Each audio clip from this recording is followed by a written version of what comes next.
Listo. Bien, mi nombre es Marcela Gallo, soy médica general, diplomada en Sexología Clínica de la Universidad del Desarrollo y el Instituto Chileno de Sexología, y en este momento les voy a presentar sexualidad en la adultez.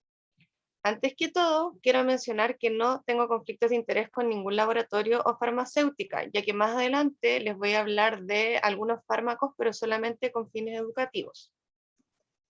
Bien, la presentación se va a dividir en dos etapas. Una que va a presentar inicialmente cómo es que funciona fisiológicamente los procesos sexuales en nuestro cuerpo, para poder entender cómo es que funcionan también las patologías y los medicamentos que hoy en día se encuentran en el mercado.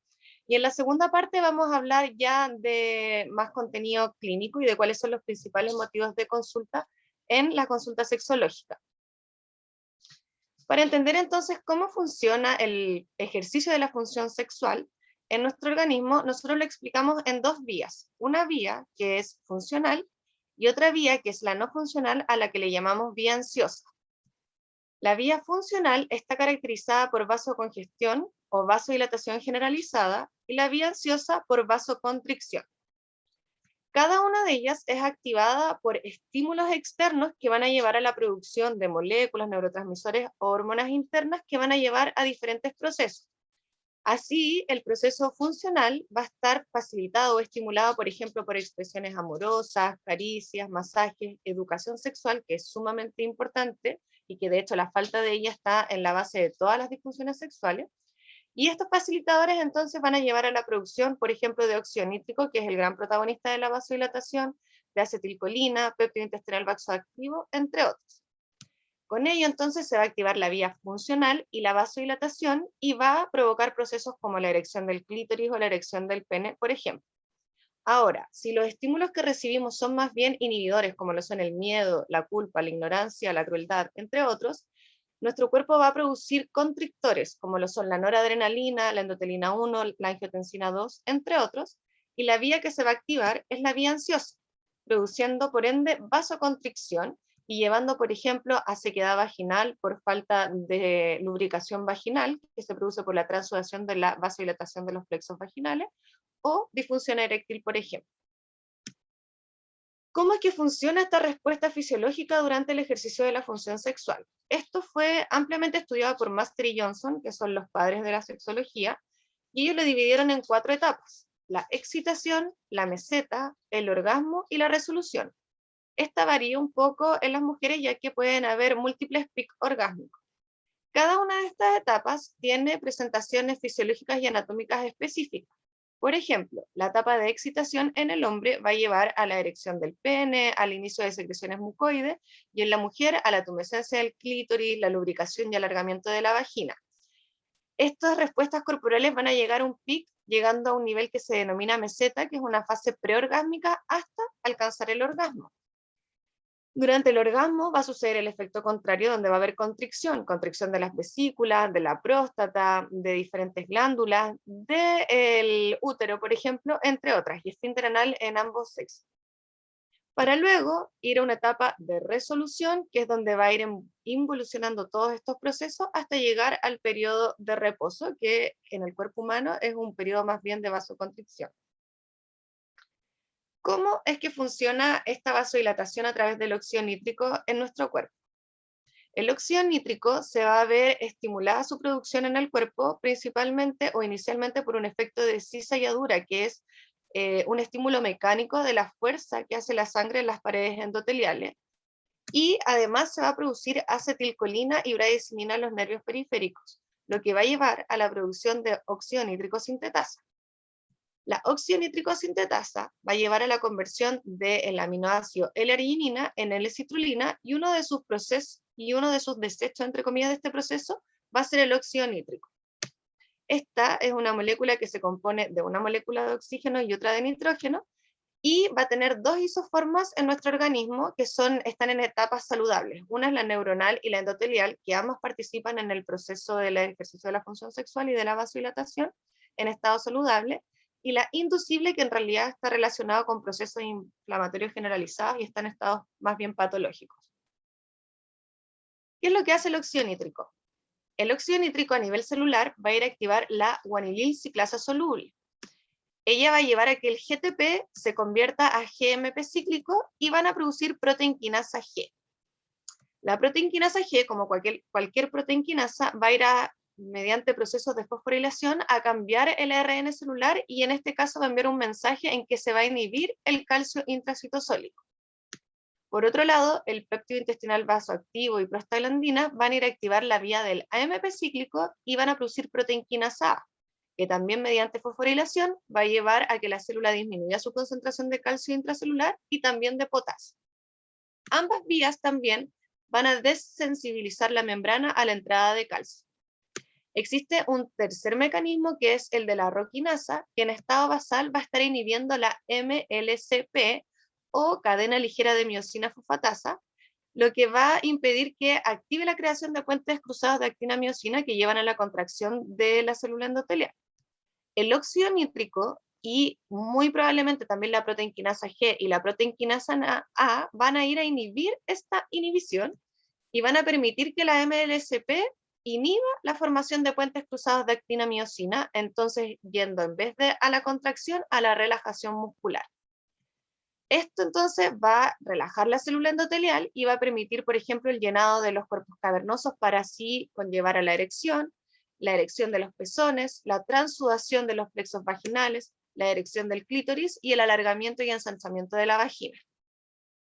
Ahora, existen enzimas que van a ir a inhibir estos procesos, como la fosfodiesterasa 5, que va a inhibir la producción de proteinquinasa G, y la fosfodiesterasa 4, que va a inhibir la proteinquinasa A.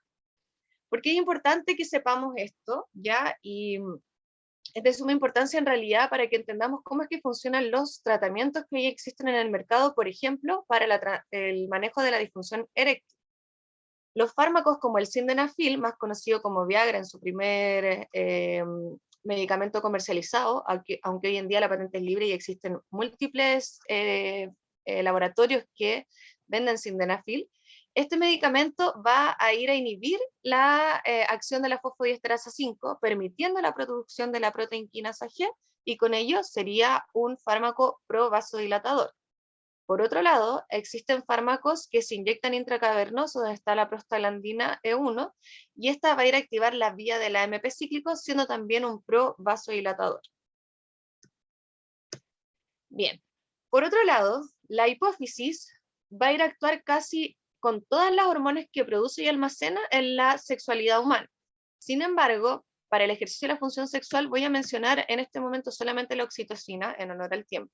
La oxitocina se ve secretada, facilitada por la atracción, la sensación táctil, las caricias y el aumento de la sensibilidad.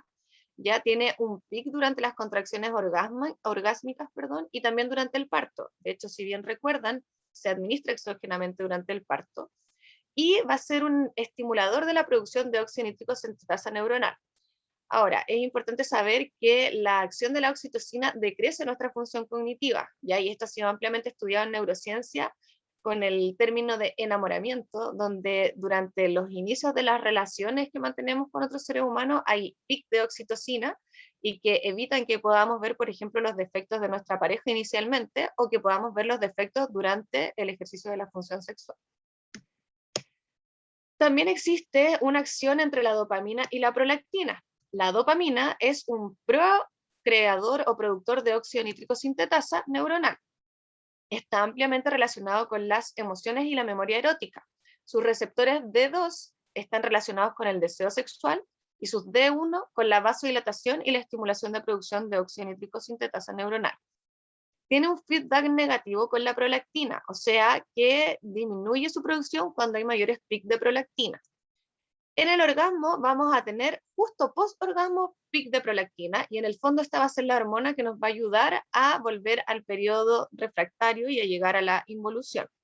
Es por eso que en patologías cuando nos consultan por bajo deseo sexual, por ejemplo, es muy importante medir la prolactina, ya que está asociada a disminución del deseo sexual, a menores erecciones, a sequedad vaginal y con ello dispareunia. Finalmente, terminando con la parte más bioquímica y fisiológica, las hormonas sexuales evidentemente son parte de este proceso. No olvidar que la FSH y la LH actúan tanto en hombres como en mujeres. La FSH va a ir a activar las células de la granulosa para producir estradiol y la LH las células de la teca para producir andrógenos. Por otro lado, en los hombres, la LH va a ir a estimular las células de Leydig para producir testosterona y la FSH las células de Sertoli, para producir proteína unidora de andrógenos. En la parte estrictamente sexual, la testosterona va a estar en altos niveles de concentración en las células intracavernosas durante la erección y es una facilitadora de la expresión del óxido nítrico sintetasa tanto endotelial como neuronal. Y además, su acción en el cuerpo está relacionada con el crecimiento y la diferenciación de las fibras de los cuerpos cavernosos. Por otro lado, el estrógeno va a regular la producción de óxido nítrico sintetasa endotelial, neuronal y de péptido intestinal vasoactivo en la vagina, y tiene un papel importantísimo en la conservación de la elasticidad, el pH vaginal y de la conservación y bienestar del epitelio vaginal. Es por ello que durante el climaterio y en etapas postclimatéricas, donde se disminuye la concentración de estradiol en las mujeres, las mayores causas de preguntas de consulta, son la sequedad vaginal, el dolor durante el coito, entre otros. Por eso sería importante explicarles toda esta parte fisiológica para que lo que viene de ahora en adelante lo vayan comprendiendo de una forma bien analítica. Esta frase, cuando tenemos conversación en relación a sexualidad con colegas, con amigos, me gusta repetirla porque un niño educado integralmente será en el futuro un adulto integral. Y esto incluye la educación sexual que hoy no existe en buena medida ni en los colegios, ni en los institutos, y tampoco, lamentablemente, en las carreras de la salud. Ya es por eso que igual aprovecho de felicitar a los organizadores, porque me parece que este es un tema de suma importancia que debiese ser incluida al menos en alguna clase o en algún ramo en todas las carreras del área de la salud.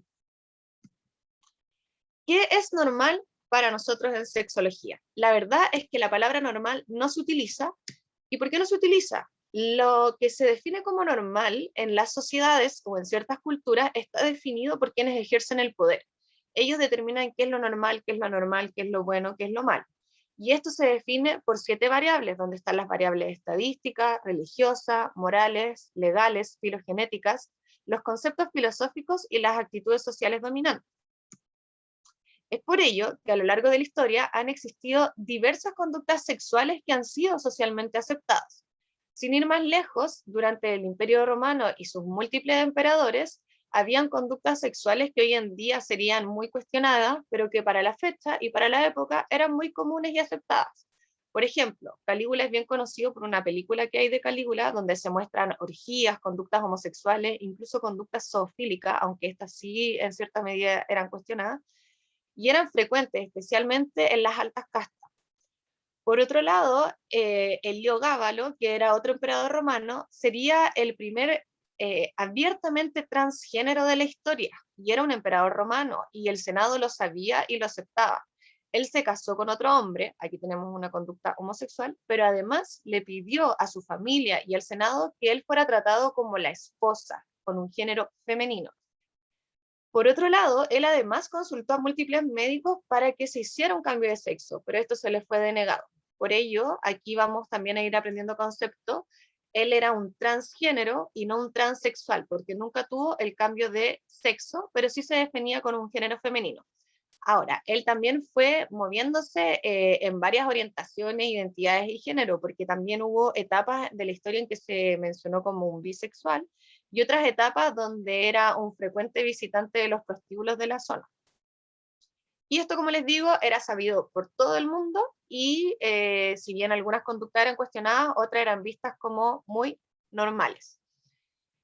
En el antiguo Egipto era frecuente, por ejemplo, el incesto o el matrimonio entre hermanos, y los papiros demuestran que la sexualidad no era algo tabú, sino que era algo abiertamente conversado y realizado sin vergüenza. Ya habían prácticas anales, prácticas homosexuales, y no había un cuestionamiento al respecto. En la época de los samuráis existía una práctica que se llamaba chudo, donde las familias entregaban un niño de entre 10 a 13 años a un adulto samurái para que éste le enseñara los secretos de la vida samurái. Pero al mismo tiempo, este adulto iniciaba sexualmente a este niño y era su pareja sexual durante todo el proceso de entrega de conocimiento, que generalmente finalizaba alrededor de los 19 años. Entonces aquí tenemos no solo una conducta homosexual, sino una conducta pedófila para lo que sería hoy en día, que era sabida, conocida por toda la sociedad japonesa, que era aceptada y que para algunas personas era vista como algo beneficioso para su familia incluso. En el caso de los esquimales, era frecuente en antaño que el esposo prestara sexualmente a la esposa a los nuevos visitantes como una forma de agasajarlos. Y finalmente, otro ejemplo son tribus de Papúa Nueva Guinea, donde en algunos rituales que incluso hoy en día siguen realizándose, se realizan felaciones y sexo oral entre hombres. Todo esto que les estoy contando, aceptado socioculturalmente por la época y por la gente de esas culturas. Entonces, en sexualidad se estudia algo que se denomina modelo fisiológico sociocultural. Esta es una lámina del libro de Bianco, que es un gran sexólogo venezolano. Y aquí podemos ver conductas que fisiológicamente nosotros podemos realizar de forma saludable sin causarnos daño a nosotros como seres humanos, y otras conductas que son aceptadas o no aceptadas socioculturalmente según la sociedad en la que estamos inmersos. Entonces, ¿cómo entendemos esto? Por ejemplo, la infidelidad biológicamente, fisiológicamente, no es patológica, no incurre en ningún daño a nuestro organismo, no incurre en una falta a nuestra salud, y somos capaces fisiológicamente de tener varias parejas sexuales. Sin embargo, socioculturalmente, al menos en nuestra sociedad monógama, es algo que es mal visto y sería como no saludable socioculturalmente. Por otro lado, la asexualidad hoy en día está siendo cada día más aceptada, entre comillas, ya que es parte de la comunidad LGBTQA y más, ya donde la asexualidad. Sin embargo, en la medicina y en la sexología, la asexualidad tiene un carácter patológico, ya que si tú, como persona humana capaz de estimularte con múltiples estímulos, no tienes esa capacidad, es que algo está pasando. Ya tenemos múltiples formas de generar una respuesta sexual y si ninguna de ellas la causa, en nuestro caso, en sexología, eso es patológico, al mismo tiempo que si tu respuesta sexual está dado solamente por un estímulo. Pero sin embargo, culturalmente, hoy en día, como les mencionaba, es aceptado. Entonces aquí nos vemos de repente en dicotomías que hay que analizar según el contexto en el que nos encontramos. Por ello, tenemos el esquema de la variabilidad fisiológica que está relacionado con los distintos estímulos y las distintas respuestas que vamos generando a medida que vamos creciendo y vamos haciendo mayor discriminación. Por ejemplo, un bebé es capaz de estimularse y frotarse con cojines, con animalitos, con el cuerpo de los padres, etc. Y tienen un cierto placer a ello. Pero a medida que van creciendo, van sintiendo una orientación hacia hombre o hacia mujer y van definiendo su orientación sexual y, por ejemplo, van a terminar definiéndose como homosexuales, bisexuales o heterosexuales. Ellos ya discriminaron y discriminaron dentro de unos parámetros sociales que vendrían siendo las líneas que vemos aquí en el diagrama. Pero, por ejemplo, si la discriminación fue hacia la zoofilia, por ejemplo, que es una parafilia, y solamente puede excitarse a través del estímulo de un administrador animal, eso ya para nosotros es patológico, está fuera de lo que es aceptado dentro de nuestra cultura, y además es una fijación, o sea que si el estímulo está solamente otorgado o da solamente respuesta con ese único estímulo. Aquí también quiero aclarar el concepto de experiencia sexual, ya que, por ejemplo, si este mismo personaje del que le hablo tuvo una conducta zoofílica en la infancia con una oveja, por ejemplo, ¿qué pasa? Pero solamente fue esa única vez y fue una experiencia de infancia, etcétera, eso no lo hace una persona zoofílica, ¿ya? Y al respecto, obviamente, hay consultas médicas con mucha culpabilidad, etcétera, pero en realidad esto fue solo una experiencia, pero diferente es cuando esta experiencia hace que sea el estímulo único que te causa una respuesta sexual, esto ya conlleva a una parafilia. Entonces, hay que diferenciar entre una experiencia sexual parafílica y una parafilia como enfermedad. También quería aprovechar de mostrarles en este punto la lámina maestra creada por Bianco, sexólogo venezolano como les mencionaba previamente, en donde se ve, por ejemplo, aquí las etapas de estímulo y respuesta sexual. Bueno, también tenemos abajo el tiempo de funcionamiento, el deseo sexual, todo esto pueden tener variabilidad, Y, por ejemplo, en la fase de estímulo tenemos la variabilidad de administrador, de método, de frecuencia, y por ahí se puede mover el ser humano. Y en la respuesta, va a haber una distinta respuesta excitatoria, una distinta respuesta orgásmica, etc. Somos seres variables. Entonces, no vamos a ocupar la palabra normal y vamos a ocupar la palabra funcional.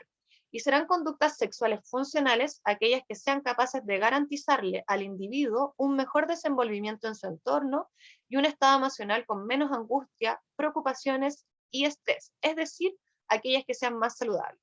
Esta definición sale en el libro de mi querido profesor Cotis, ya profesor de nuestro diplomado, y yo a ella le agregaría sin dañar a otro, plenamente consciente de sus acciones. ¿Por qué? Hay un grupo de pedófilos que ha estado durante los años intentando ser parte y que sean agregados y aceptados por la comunidad LGBTQA y más, y sus argumentos son que ellos, bueno, tienen intenciones amorosas, que hay menores de edad que aceptan, múltiples. Ya es un tema bien discutido que se discute, de hecho, en los congresos de sexología muchas veces. Sin embargo, sabemos que el desarrollo cognitivo no está completo antes de los 18 años, incluso antes de los 21 años. Por lo tanto, hay una persona con mayor poder que está ejerciendo un poder sobre otra persona que no es plenamente consciente de sus acciones, y esto sin duda provoca daño. Por lo tanto, me parece importante agregar a la funcionalidad este punto, sin dañar a otro que esté plenamente consciente de sus acciones. Y finalmente, en esta parte, no olvidar los principios de la sexología. Master y Johnson indicaron dar y recibir placer como uno de los principios, y el profesor Bianco, sentir y no pensar. Muy importante para tener ejercicio de la función sexual funcional.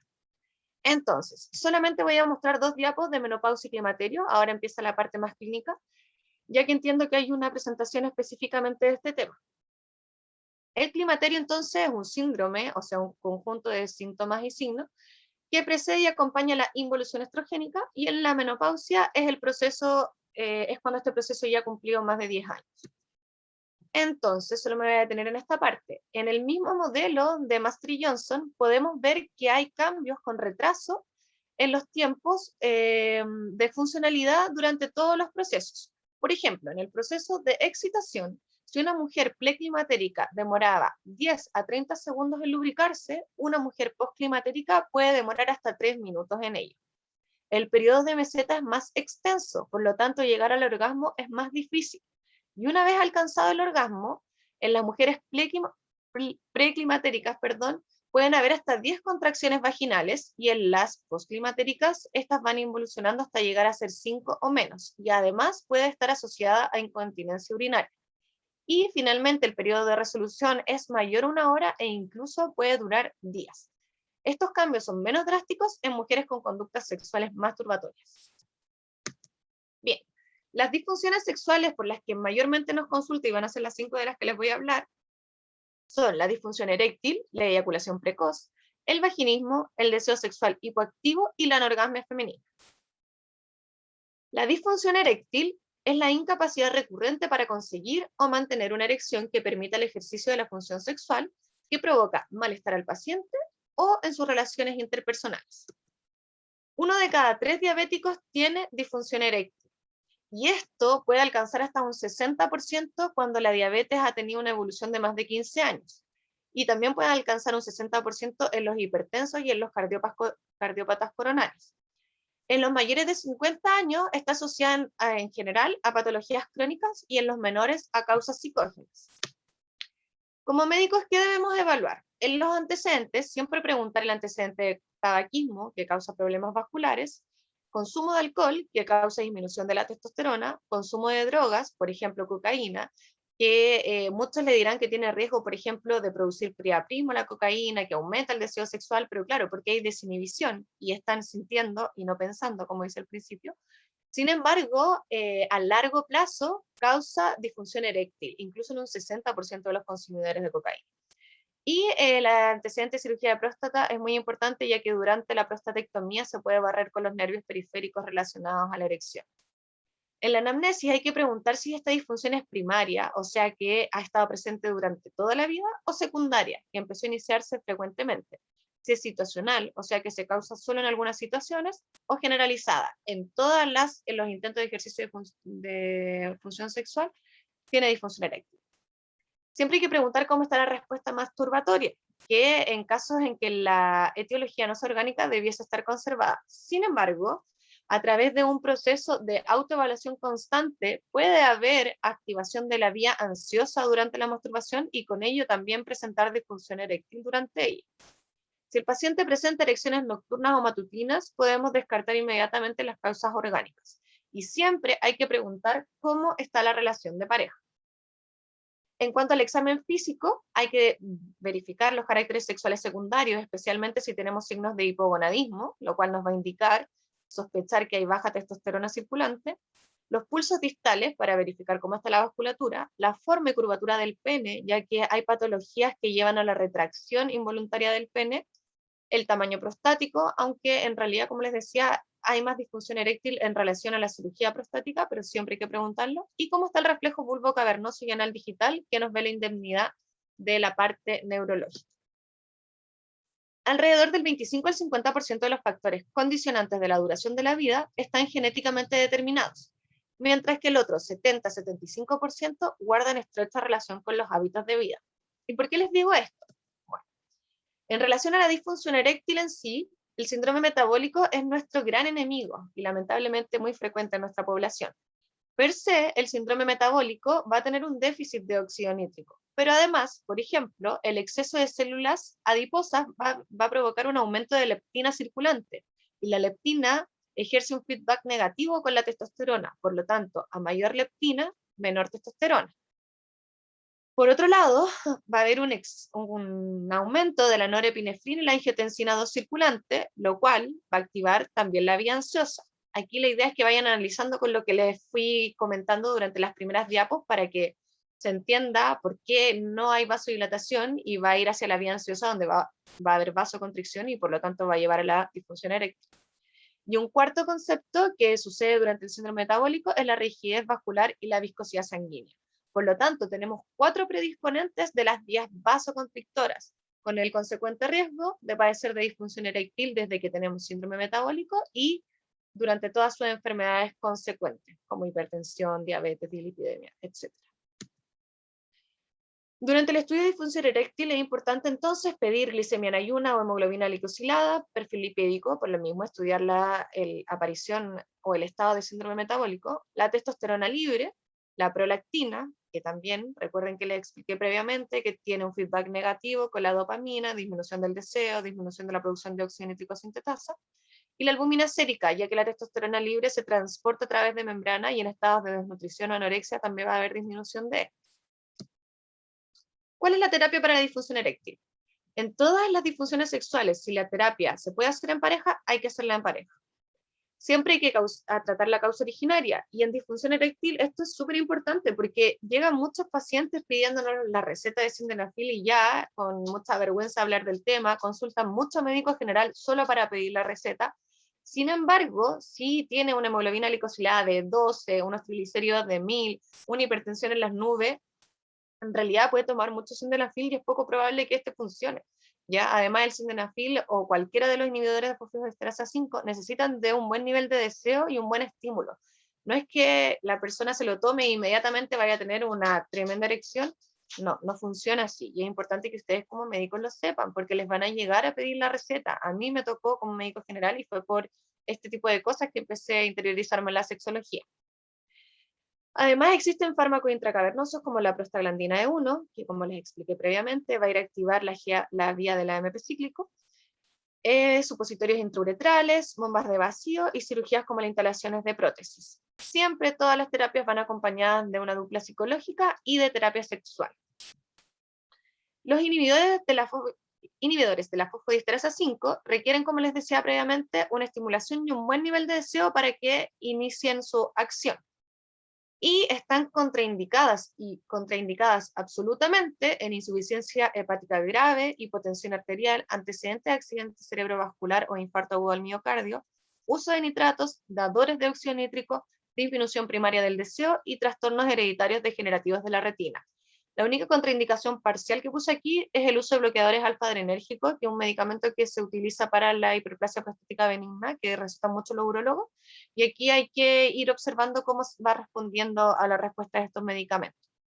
En el mercado existen 4 opciones: el sildenafilo, el tadalafilo, el verdenafilo y el avanafil. Estos 4 van a ir entonces a inhibir la acción de la fosfodiesterasa 5 y con ello son provasodilatadores. Es una acción fisiológica la que causa. Entonces tenemos 4 opciones en el mercado. El sildenafilo, inicialmente solamente estaba el Viagra, pero las patentes ya son libres, ya esto fue creado por el laboratorio Pfizer. Y hoy en día existen presentaciones de 50 a 100 miligramos, de 5 a 10 comprimidos, y van desde los 1.200 pesos a los 30.000 pesos.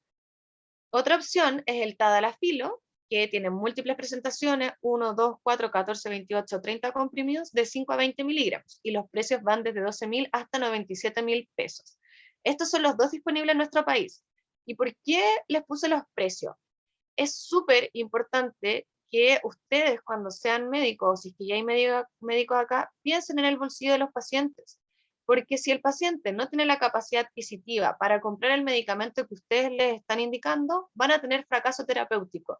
Y el objetivo de nosotros es justamente lo contrario, queremos mejorarle el problema al paciente. Entonces siempre convérsenlo con ellos. Si están posibilitados para gastar esta cantidad de dinero, o probamos inicialmente a lo mejor con uno que es mucho más económico, a ver si tiene buenos resultados, y si no, ahí vamos escalando, y así, siempre piensen en el bolsillo de su paciente. El verdenafilo era un medicamento que estuvo en Chile, lo trajo el laboratorio Bayer, había presentación de 5, 10 y 20 miligramos, pero ya no está disponible y fue retirado solamente por causas comerciales, no tenía suficiente salida al mercado. Y el avanafil es uno de los últimos medicamentos creados, está el Spedra, que hay de presentación de 50 a 100 miligramos, pero aún no está disponible en Chile. Se puede importar, pero es carísimo. Estuve buscando y hasta 800.000 pesos indica, pero son muchos contenidos de pastillas. Esperemos que en el futuro ya esté disponible en nuestro país. Eyaculación precoz. Es una condición persistente o recurrente en que el hombre no puede percibir y o controlar las sensaciones propioceptivas que preceden al reflejo eyaculatorio. Si bien aquí participa el sistema autoinmune, también hay activación de sensaciones propioceptivas con una sensación que le informa al paciente que está pre-eyaculación, y en eyaculación precoz esto no sucede y eyacula rápidamente sin tener ninguna intencionalidad de hacerlo. Los hombres sin problemas eyaculatorios se centran en la excitación y satisfacción durante la respuesta sexual, dar y recibir placer, principio de sexología, mientras que los eyaculadores rápidos están preocupados por el control del orgasmo, ansiosos ante el posible fracaso y con pensamientos relacionados al mantenimiento de la erección, lo cual convierte el problema en un ciclo vicioso, o sea, ellos sin querer activan la vía ansiosa.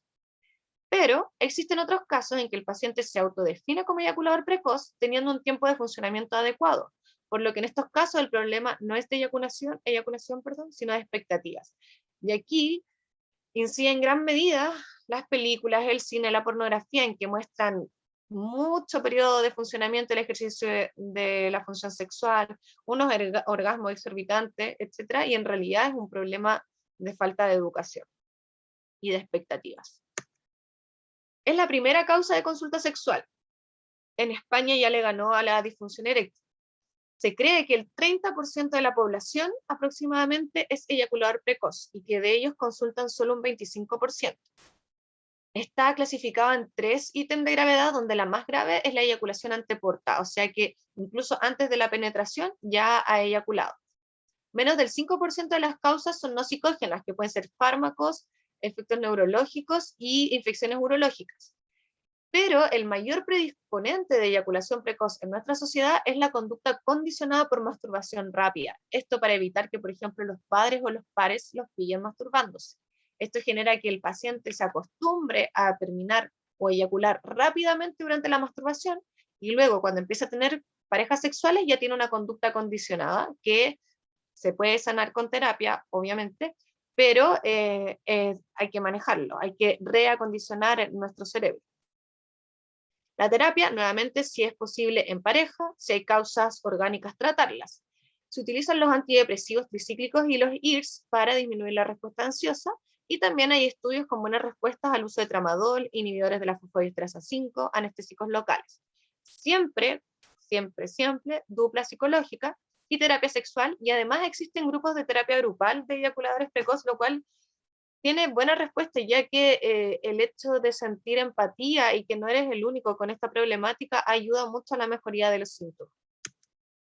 Dentro de los fármacos, los antidepresivos tricíclicos, el más utilizado es la clomipramina, de 25 a 50 miligramos, 6 horas antes del coito, e incluso el paper que les voy a mostrar más adelante habla de una dosis de incluso 10 miligramos.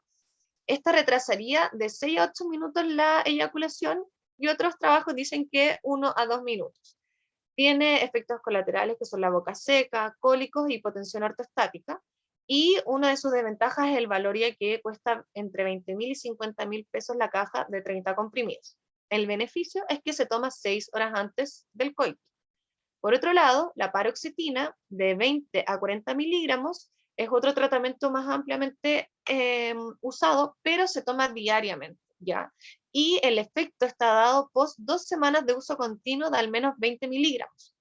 Previo a eso puede incluso haber la sensación de que la eyaculación precoz ha empeorado, y eso porque al administrar este medicamento de forma exógena, la producción endógena disminuye y puede verse empeorado el problema, pero a las 2 semanas esto ya se subsana. Tiene efectos colaterales como las náuseas, cólicos y aumento de peso. Síndrome de discontinuación se presenta en algunas pacientes al retirarlo, que son mareos y temblores. Y el efecto más grave es el síndrome de disfunción post-instalación de IRS, que hay pérdida repentina del deseo, de la excitación, de la erección y anestesia local, y aquí hay que retirarlo inmediatamente. Los valores van de 10.000 a 40.000 pesos, las cajas de 30 comprimidos. Este trabajo, que se publicó hace un año, el 23 de junio del 2020, habla de la efectividad de los tratamientos de las disfunciones sexuales masculinas, que es de lo que más hay estudio en realidad. Y menciona el uso de paroxetina y sus buenos resultados al usar de 10 a 40 miligramos por al menos 3 a 4 semanas, indica el estudio. ¿Ya? Y otro metaanálisis indicó que con al menos 2 a 3 semanas de uso continuo diario, tiene hasta un retraso de 9 minutos de eyaculación. Otro medicamento estudiado es la dapoxetina, que también es ampliamente usada, que está clasificada como IRS, pero en realidad no impide la recaptación, sino más bien el transporte. Se alcanza su máxima concentración a la hora, y este es un beneficio al lado de la paroxetina, ya que no se toma diariamente, sino que se toma 1 a 3 horas previo al encuentro sexual, y se elimina rápidamente del organismo. La dosis es de 30 a 60 miligramos, y mostraría mejorías en alrededor del 50% de los pacientes que la usan. Nuevamente la desventaja es el valor, ya que la caja de 30 comprimidos, de 10 comprimidos cuesta entre 40.000 y 50.000 pesos. También hay presentaciones de 28 y 30 comprimidos. Y el mismo estudio mostró que efectivamente muestra un beneficio en relación a la paroxetina, en relación a que no se toma diariamente, sino 1 a 3 horas previo al coito, y que tiene buena respuesta en aumentar el tiempo de eyaculación. El vaginismo. El vaginismo es la dispaneuria o dolor coital causado específicamente por la contracción espasmódica involuntaria y persistente de la musculatura que rodea el tercio externo de la vagina justo cuando se va a producir el coito. Hay causas biológicas, que son las menos frecuentes, como himen rígido, endometriosis, tumores pélvicos, furúnculos uretrales, que es la foto que está aquí, o hemorroides. En esta parte me quiero detener porque quiero pensar que todos sabemos lo que voy a indicar ahora, pero probablemente no. El himen no es una membrana completa e impermeable que demuestre virginidad en las mujeres. Esto solamente es un concepto teológico. El himen en general es una membrana delgada que tiene múltiples perforaciones, y el himen imperforado es una condición patológica que causa dolor abdominal o pélvico bajo en mujeres, y que requiere de manejo para evitar este dolor, para mejorar este dolor y para permitir, por ejemplo, que se pueda menstruar. ¿Ya? Así que no caigan en tener estos conceptos arraigados, sociocultural y ortodoxos, que en realidad biológicamente no están correctos. Ustedes como personal de salud tienen que ser busquilla y tener los conceptos correctos para así poder orientar y educar a sus pacientes. Las causas psicológicas son las más frecuentes, y en relación a la etiología es el miedo a que le duela y, por ende, el dolor. Por lo tanto, se convierte en un ciclo vicioso. Y hay factores mantenedores de la ansiedad, que son el miedo al fracaso, la obligación a los resultados, el altruismo excesivo, que es querer complacer a la pareja, y la autosupervisión, o sea, estar viéndome a mí constantemente por qué no funciona y cuestionándome. Esto va a provocar una falta de abandono al placer, con ello va a ir a activar la vía ansiosa y así la vasoconstricción. La terapia, existen técnicas de relajación, educación sexual y autoestimulación, y la técnica específica asociada a todas las anteriores es la desensibilización sistemática. Esta terapia solamente tiene que hacerse por personal entrenado y capacitado, ya que si se hace de mala forma puede causar errores garrafales y perpetuar y empeorar la situación de la mujer que nos está consultando, ¿ya? Así que sean conscientes. La desensibilización sistemática se realiza al utilizar dilatadores de diferentes tamaños y se hace un proceso que dura entre 1 hora, 1 hora y media con la mujer. Siempre hay que explicar con detalle cómo es que se hace el proceso y debe haber un consentimiento firmado para evitar cualquier problemática legal. Incluso con una sola sesión ya hay mejoría en muchas mujeres, y al buscar estudios al respecto se ha visto que con 6 sesiones el 97,2% de las mujeres mejoró.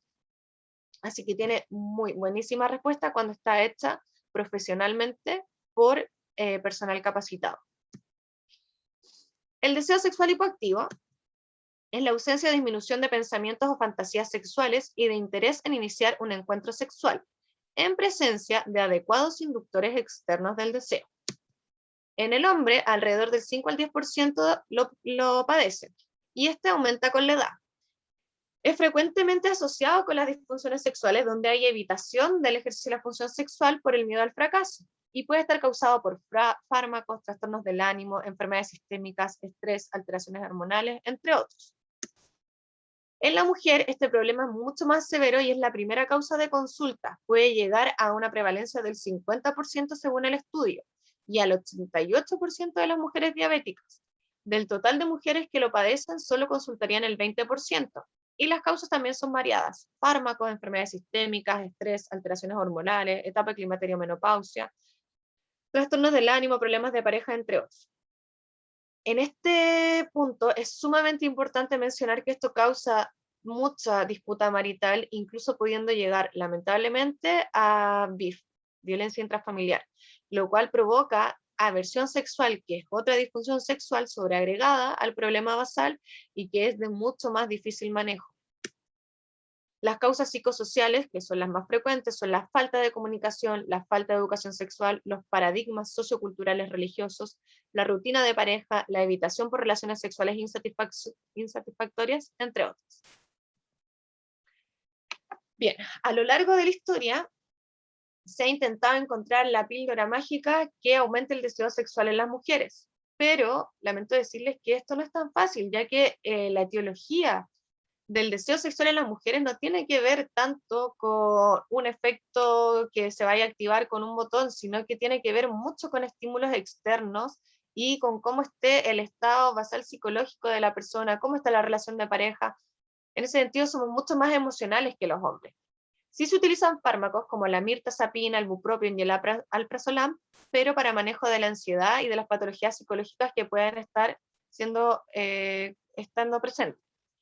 Como inductores del deseo como tal, hay muchos estudios que están bien cuestionados, algunos muy cuestionados, y hay falta de evidencia aún. Aquí en esta parte los invito a ser agentes de cambio, y si a ustedes les gusta la investigación e investigar al respecto, en la diapo 68 les dejé pura bibliografía en relación a esto, así que si alguno se motiva me pueden contactar y podemos hacer ahí un estudio, un metaanálisis, por ejemplo. Y existen tres como más comercializados, que son los que les voy a mencionar. La testosterona transdérmica fue un parche que se creó denominado Intrinsa, pero que en realidad se creó para aumentar el deseo sexual en la mujer, sí, pero en las mujeres con menopausia quirúrgica o precoz. Siempre se utiliza en concomitante uso con estrógenos y estuvo autorizada en Chile por el ISP, pero la autorización fue anulada. Estuve buscando por qué y la verdad es que no lo encontré. La flibanserina, que se conoció como el Viagra femenino, fue muy mediático y finalmente, post mucha presión social y de los medios de comunicación se autorizó. En la siguiente diapo les voy a contar cómo fue esto. Y la bremelanotida, que es el Vilesi, es uno de los últimos fármacos autorizados por la FDA, es un fármaco inyectable, y se autorizó en el año 2019, recientemente. Todavía ninguno de estos está disponible en nuestro país. La flibanserina, entonces, como les mencionaba previamente, fue parte de un movimiento al que se le llamó Even the Score, que era como igualar el marcador. La FDA rechazó en 2 oportunidades la aprobación de la circulación de la flibanserina, o del Viagra femenino, como le dicen, pero en el año 2015 hubo mucho movimiento mediático al respecto, indicando que las razones por las que la FDA no lo autorizaba eran sexistas y machistas. Después de que se entrevistó a muchas áreas, personas del espectáculo, médicos, farmacéuticos, etcétera, finalmente la FDA lo aprobó, ¿ya? Y se aprobó el 18 de agosto, con una indicación de ser tomado un comprimido noche durante todos los días. Lo que sí le pusieron una etiqueta negra, que es la más importante de la FDA en cuanto a alertas o alarmas, y es que no podía ser tomado usando alcohol, ya que este medicamento tiene importantes efectos colaterales como son la hipotensión y el síncope. Y de hecho, la indicación es tomarlo en la noche para evitar que estos riesgos sucedan durante estados diurnos, ¿ya? Se desconoce además cómo es que actúa específicamente para aumentar el deseo sexual. En el 2019, la etiqueta de la FDA la cambió para solamente indicar que horas previas a su consumo no se consumiera alcohol. Ya hay múltiple evidencia de esto, múltiples noticias, múltiples argumentos. Vale la pena echarle una vuelta y como les digo, si ustedes están interesados en saber más al respecto, les dejo la diapo 68 con toda esta evidencia y pueden buscar muchísima más y por supuesto que van a encontrar. La terapia en sí para el deseo sexual hipoactivo es tratar las causas orgánicas en caso que la hayas, técnicas de relajación, siempre terapia de pareja, y aquí sí es muy importante porque necesitamos, por ejemplo, finalizar las presiones que ejerce la pareja, potenciar la seducción y mejorar la comunicación. Hay que potenciar la erotofilia, que esto va de la mano con la educación, hay que romper paradigmas, se indica lectura erótica y se indica cinematografía erótica o pornográfica, autoestimulación y terapia de pareja que ya es específica de sexología. Por último, esta es la última patología de la cual les voy a hablar, está la anorgasmia. Los trastornos del orgasmo se definen como, a pesar de una adecuada excitación, hay ausencia, notable disminución de la intensidad o retraso del orgasmo con cualquier tipo de estimulación. Está ampliamente relacionado con el aprendizaje y con las experiencias, ¿ya? Y en realidad, alrededor de un 98% de las mujeres con anorgasmia, jamás en la vida se han masturbado. Por lo tanto, no conocen su propio cuerpo y cómo es que se activan al estimularse. Según el estudio, un 50%, o sea, según múltiples estudios, porque en realidad hay mucho al respecto, entre un 5 y un 50% de las mujeres casadas no tienen orgasmos. Y uno de los errores frecuentes es este ejercicio de la función sexual condicionada por la falocentria, ya donde la penetración es el principal objetivo del encuentro sexual, pero sin embargo, solamente 0,9% de las mujeres se estimulan por inserción digital o del falo. El 95,2% de las mujeres logran el orgasmo con estimulación clitoridia, y muchos de los hombres desconocen esto. Por lo tanto, la anorgasmia en la mayoría de las mujeres está relacionada con una falta de estimulación a su clítoris. Y además hay expectativas basadas en la tele, en el cine, donde se ven estos orgasmos mega intensos, con distintas formas de obtención, por ejemplo, el sexo anal, donde en realidad menos del 1% de las mujeres alcanza un orgasmo anal, o durante la felación, ¿ya? Y muchas mujeres acuden a consulta preguntándose por qué ellas no lo logran de esa forma, y en realidad son conceptos mal arraigados por expectativas que nos pone la pornografía, el cine y la televisión. Y también consultan mucho por querer ser multiorgásmica, y esto también no es que sea algo que todas las mujeres puedan tener. Tú tienes una genética que determina si vas a poder ser multiorgásmica o no, también puede practicarse, y aquí también se cuestiona un poco qué es mejor, si la cantidad o la calidad. De pronto tener un buen orgasmo ya es mucho mejor que tener muchos orgasmos, y esto es algo que se va viendo en terapia sexual. La etiología, menos del 5% son orgánicas y en general tienen que ver con cosas groseras como alteraciones neurológicas, lesión medular, la esclerosis múltiple, uso de drogas de fármaco y alteraciones metabólicas endocrínicas que son las más frecuentes, como diabetes, hipohipertiroidismo, Cushing, alteraciones hipofisiarias. La anorexia está ampliamente relacionada con la anorgasmia y el deseo sexual hipoactivo, entre otros. De todo lo que les expliqué, si esta diapo les queda, voy a estar muy contenta, ya que este es un error frecuente, especialmente en APS y en las consultas particulares. Es muy frecuente la consulta por distimia en las mujeres. Entonces acude una paciente femenina indicándonos que no tiene ánimo de nada, que tiene problemas para dormir, que llora mucho, que nada le llama la atención. Y nosotros inmediatamente decimos, esta paciente tiene depresión y le dejamos inhibidores selectivos de la recaptación de serotonina. Sin embargo, estos medicamentos son los principales disminuidores del deseo sexual y provocan per se anorgasmia. Esto va a llevar a esta paciente que les consultó a ustedes a problemas de pareja. Y oh, sorpresa, la razón de su distimia era de hecho en los problemas de pareja. Entonces, lo que estamos haciendo, en vez de ayudar a nuestro paciente, es empeorando su situación y generando un ciclo vicioso que cada vez va a ser más intenso. Por eso, siempre, siempre en la anamnesis, pregúntele a sus pacientes cómo va su relación de pareja y cómo mantiene sus relaciones sexuales. No es necesario hacer grandes preguntas que transgredan la privacidad de su paciente. Pueden ser preguntas simples como, ¿cómo siente usted que está la relación con su esposo, con su pareja? ¿Disfruta de tener relaciones sexuales? ¿Cree usted que puede tener algún problema del área sexual? Y eso nos va a ayudar mucho a no cometer errores y empeorar los procesos de nuestros pacientes. Ay, perdón, se me saltó. Aquí. Las causas psicosociales de anorgasmia son múltiples: falta de la capacidad de abandonarse al placer, paradigmas socioculturales religiosos, rechazo de la masturbación o manipulación genital, falta de educación sexual, falta de comunicación, evitación del erotismo, rutina de pareja, hostilidad a la relación de pareja y experiencias sexuales traumáticas, entre otras. A menos que sean enfermedades físicas o mentales graves o se interponga un conflicto conyugal insuperable, todas las mujeres son capaces de tener orgasmo. Esto lo indicó Kaplan, que fue una psicóloga sexóloga del año 1974, muy importante. Hay varios libros publicados de ella.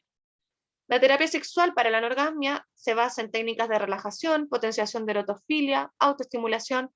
Básico que la persona, la mujer en general, conozca sus propios órganos, conozca qué es lo que le estimula. Una de las principales tareas que se les da es la autoestimulación con chorro de agua, para pasar luego a extensión sensorial con uso de vibradores. Siempre terapia en pareja para mejorar la comunicación, la erotización sensual y genital, y ejercicios que les vamos dejando a los sexólogos a la pareja. Nosotros utilizamos mucho los estimuladores de clítoris, que son los vibradores.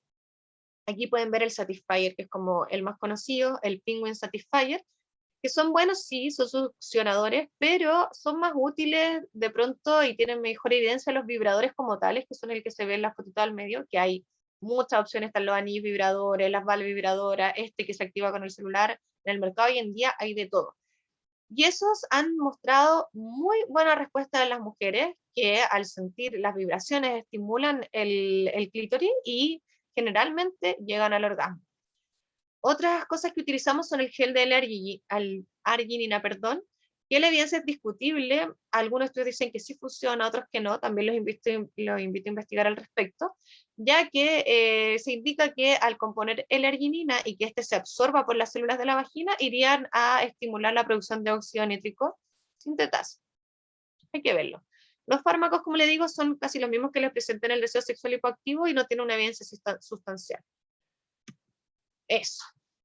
Esta es la última diapo. Enseñar no es transmitir conocimiento, es crear la posibilidad de producirlo. Esto lo dijo Paulo Freire, un educador filósofo brasileño.